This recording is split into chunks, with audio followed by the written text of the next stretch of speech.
하나님의 말씀 로마서 13장 11절 12절입니다.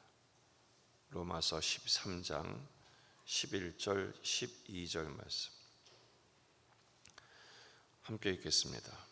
또한 너희가 이 시기를 알거니와 자다가 깰 때가 벌써 되었으니 이는 이제 우리의 구원이 처음 믿을 때보다 가까웠음이라. 밤이 깊고 낮이 가까웠으니 그러므로 우리가 어둠의 일을 벗고 빛의 갑옷을 입자. 아멘. 본문에 계시된 주님은 어떤 분이십니까? 영적인 잠에서 깨어 있기를 원하십니다. 구원받은 성도의 삶은 깨어 있는 삶이어야 합니다. 깰 때가 벌써 되었다. 자다가 깰 때가 벌써 되었다. 종말론적인 신앙이 회복되기를 촉구하십니다. 그리스도인들은 내세를 준비하는 사람들입니다.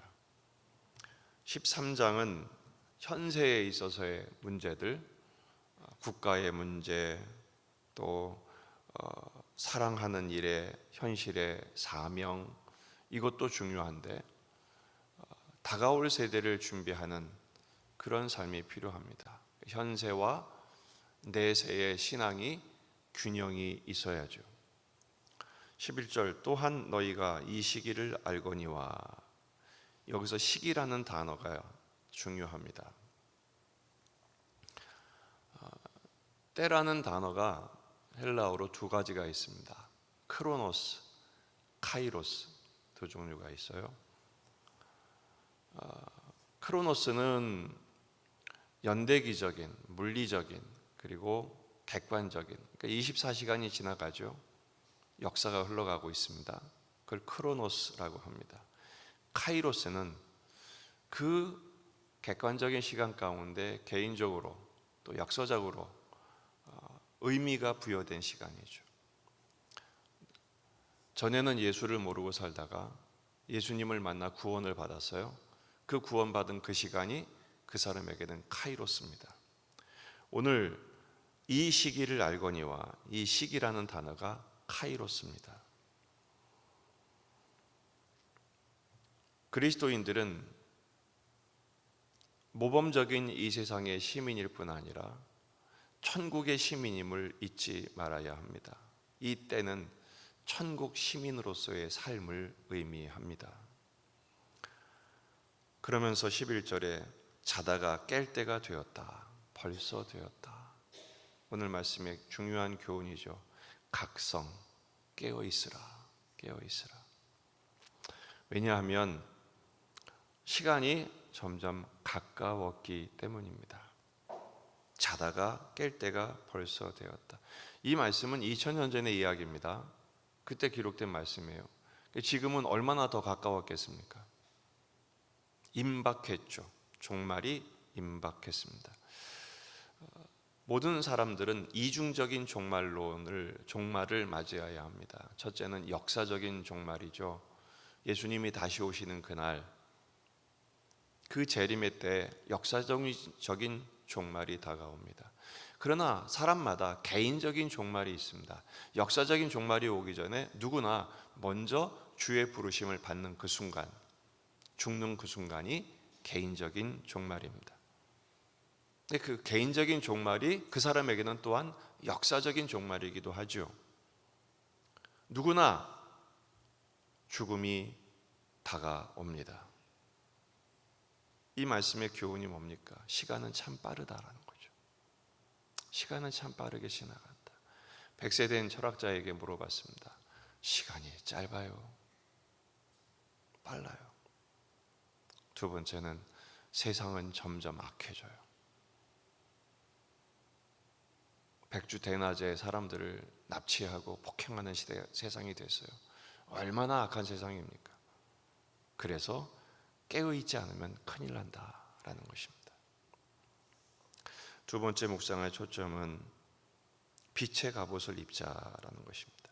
12절 밤이 깊고 낮이 가까웠으니 그러므로 우리가 어둠의 일을 벗고 빛의 갑옷을 입자. 우리 성도들은 빛의 갑옷을 입어야 합니다. 왜냐하면 이제 밤이 깊었고 낮이 가까웠기 때문입니다. 어둠의 일을 벗고 빛의 갑옷을 입어야 합니다. 여기서 갑옷이라고 표현한 것에 주목하셔야 됩니다. 왜 갑옷입니까? 갑옷은 일반 옷이 아니죠. 전쟁터에서 병사가 입는 옷입니다. 적의 공격을 막아내는 옷이죠.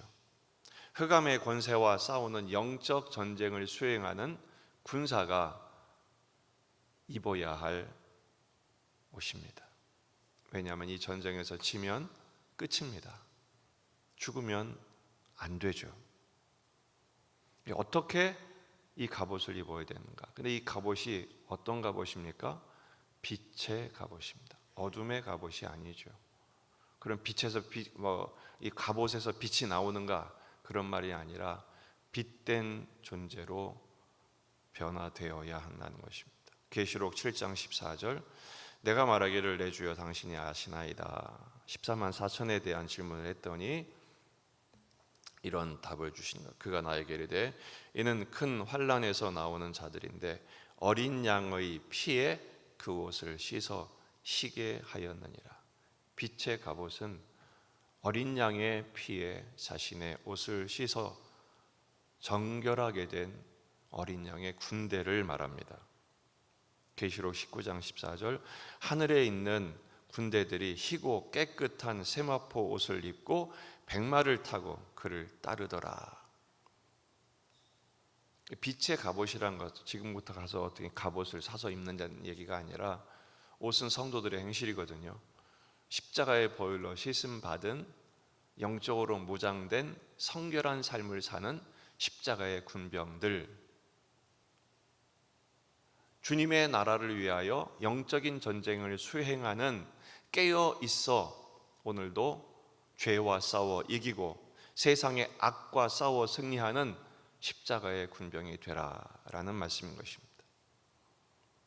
오늘 말씀의 초점은 이것입니다. 깨어 있어야 합니다. 어떻게 깨어 있어야 됩니까? 두 가지입니다. 첫째는 기도입니다. 누가복음 21장 36절, 이러므로 너희는 장차 올 이 모든 일을 능히 피하고 인자 앞에 서도록 항상 기도하며 깨어 있으라. 깨어 있으라. 깨어 있다는 것은 24시간 잠을 안 잔다는 얘기가 아니라 기도를 통해서 주님과의 연결된 관계, 주님의 뜻에 항상 깨어 있고 주님과 함께 동행하는 삶, 성령님의 인도하심에 깨어 있는 삶을 말하는 것입니다. 두 번째는 성결하며 순종하는 삶을 말하죠. 에베소서 5장 26절, 이는 곧 물로 씻어 말씀으로 깨끗하게 하사 거룩하게 하시고. 말씀으로 깨끗해진다는 것은 무엇을 말합니까? 말씀에 비춰서 나의 행실을 점검하여 말씀과 위배되는 것은 불순종은 제거하고 순종하는 삶으로 변화되는 것입니다. 정신을 바짝 차려야 합니다. 그렇지 않으면 어느 순간 우리는 악한 마귀의 휘둘림에 당하는 수가 있습니다.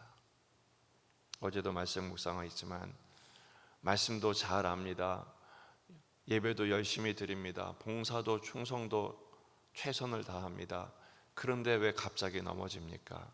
감정이 상하기 때문이죠. 자존심이 상하고 성질이 나고 화가 나고 낙심이 찾아오고, 그렇게 되면 순식간에 쓰러지는 것입니다. 정신을 바짝 차리고 하나님 앞에 깨어 있어서 주님이 인도하심을 따라 오늘도 보내신 곳에서 주님과 함께 동행하는 순종의 삶을 살 때 바로 그것이 주 예수와 동행하는 천국의 기쁨, 천국의 담대함, 천국의 은혜가 충만한 삶이 될 줄로 믿습니다. 오늘도 깨어 있어 주님과 동행하는 천국의 삶을 살아가는 저와 여러분이 되시기를 주의 이름으로 축원합니다. 기도하십시다. 말씀을 붙들고 우리 자신과 가정과 교회와 이 지역의 복음화, 민족의 복음화, 세계 복음화를 위해서 기도하시고, 환우들과 또 군의 아들들을 위해서, 또 공원 사역을 또 준비 중에 있습니다. 이 모든 일들을 위해서 이번 한 주간 어제 주신 말씀 붙들고 오늘 주신 말씀으로 인해 주님과 동행하는 승리의 삶을 위해서 여러분 가져온 기도 제목들 가지고 간절히 기도하시다가 돌아가시겠습니다. 다 같이 기도하겠습니다.